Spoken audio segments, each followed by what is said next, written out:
Silverborg, Silverborg, assimilation is itchy. The queen won't beam analgesic cream. To me this Borg cube must stay.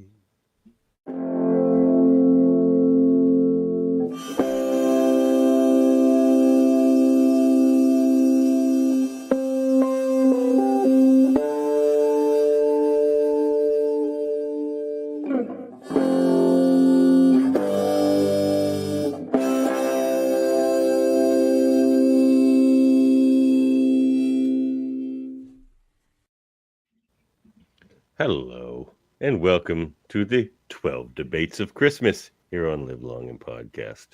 This is day one. You ready to take a little trip down the ghost of Christmas? We're with the ghost of Christmas past there, Dave. Oh, I'm ready. Let's ready? Go down the temporal vortex. Let's do it. Oh, temporal vortexes. Not very Christmassy, but that works. It works too. Actually, whatever. When did time travel become a Christmas thing? Charles Dickens. Charles Dickens. Yeah. Exactly. And do you know who's played Scrooge? Patrick Stewart. So it all comes around. It's all connected. Especially here on Christmas. This is a family affair. We're going to kick this off family style. All right. So this is from our very first Debate 9 that went to video. And this is a debate between you and I. Oh, okay. I think it was the standout debate of that episode. So let's check that out. So, be it resolved. The wormhole aliens are just pretending to be gods. Dave, I think you're going to be arguing for this. And Davan against. Okay. All right.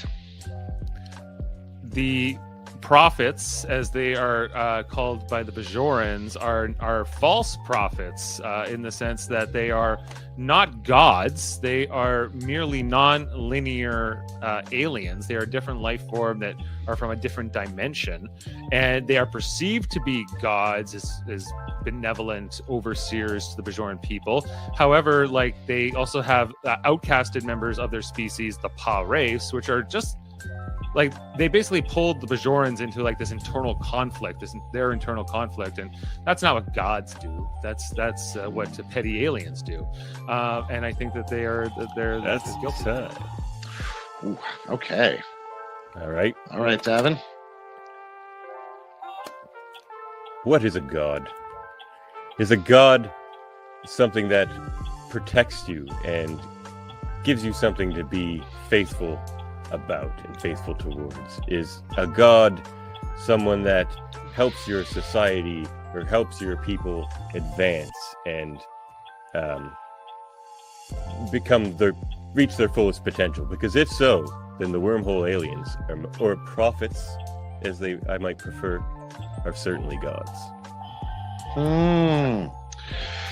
Oh, lovely points on both sides. Kind of a functional argument for divinity from Davan, threading its way toward the metaphysical, and in another sense, a kind of an argument about substance from Dave Mader. That these things are substantially not divinities, but they're running a good long con, ultimately. Free for all. Yeah, I or maybe that's not how you would characterize it. Well, somewhat. I think that what to Davan's question, what is a god? I think that a god would play some kind of role in creation of that's the thing. Worshippers. So then you have won this debate, but I would argue that that's not the case. Kalas is seen as a god on Klingon. He didn't create the Klingons. Well, I don't know if he's seen. Oh, interesting. I think he's seen as more of a messiah figure or some kind of a holy figure, but not a god per se. I think closer to a Muhammad or Jesus, maybe so maybe having semi godlike or something like that. But I think straight up gods. I would argue from the Council of Chalcedon, the definition of Chalcedon in 480 something. Certainly, at least the ancient church considered Jesus fully divine. So there's a trick there, but Muhammad, the Buddha, all those guys still make your point beautiful. I think also, Worf says that they killed their gods in the Klingon religion, and they were too much And trouble. replaced him with a new one. And they replaced him with Kalis, I guess. You make a good point there, but our time is. This is, oh man, these were really rich arguments on both sides. I really like the point where you can kind of square them as somehow, one of the challenging things about divinities, right, is when we look at them, there's kind of types. There's the sort of Greek and Roman style personified forces of nature, and we see those in lots of places. And then there's the sense in which, even inside Greece and Rome, you find this philosophically developed religion, which talks about this, what's called a one not being, which they philosophically construct as a notion of what a single creative force would be. So I think, Dave Mader makes a beautiful point that these could simply be creatures existing like other creatures, but with a wildly different mode of existence that allows them in their interactions to be understood as divinities. Maybe they're not even interested in being understood as divinities. But nevertheless, I think Davan's argument about function prevails in that the relationship of the Bajorans over time relative to the prophets or wormhole aliens' independence from time has actually had a constructive, creative, cultural effect. Weirdly, this also makes Ardra a god, however, which I think is a nifty possible outcome from this argument. No debate is perfect. I'm giving the point to Davan here, but well, there are some beautiful deities out there, aren't there? She did mainly impersonate the devil. It's true.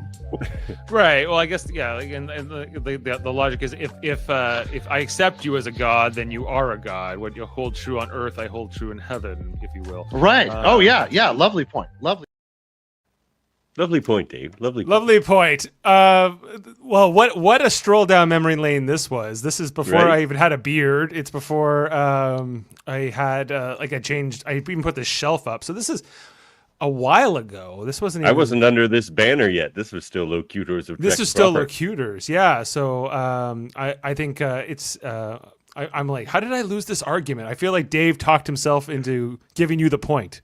I wanted to apologize to you. So I had no business winning that argument. It's just that I knew my audience. I knew I had one point that would win Dave Puxley over. So it didn't really matter what you said.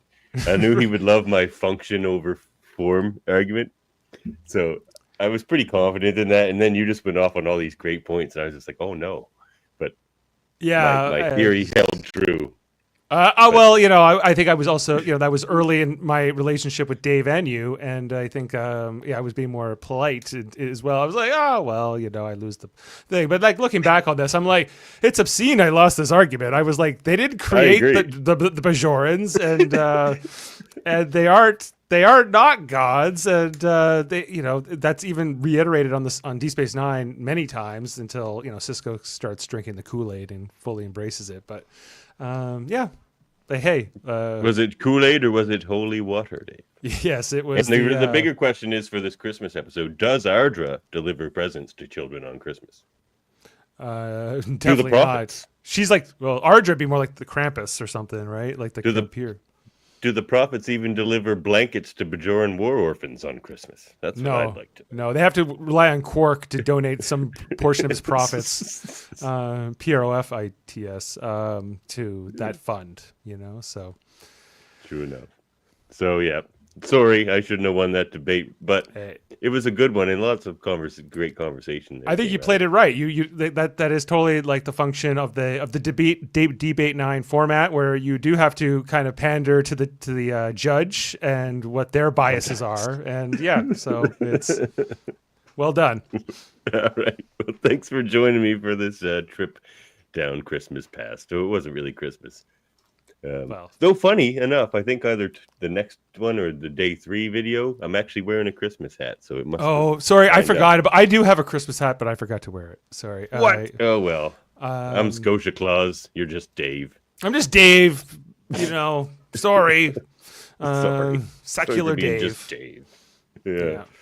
All right. Well, I'll let you get to your other podcast, but thanks for joining me. I'll be back in 2 days with somebody, and we'll be talking about another great debate from Debate 9's past. Till then. Yep. Till then. End transmission.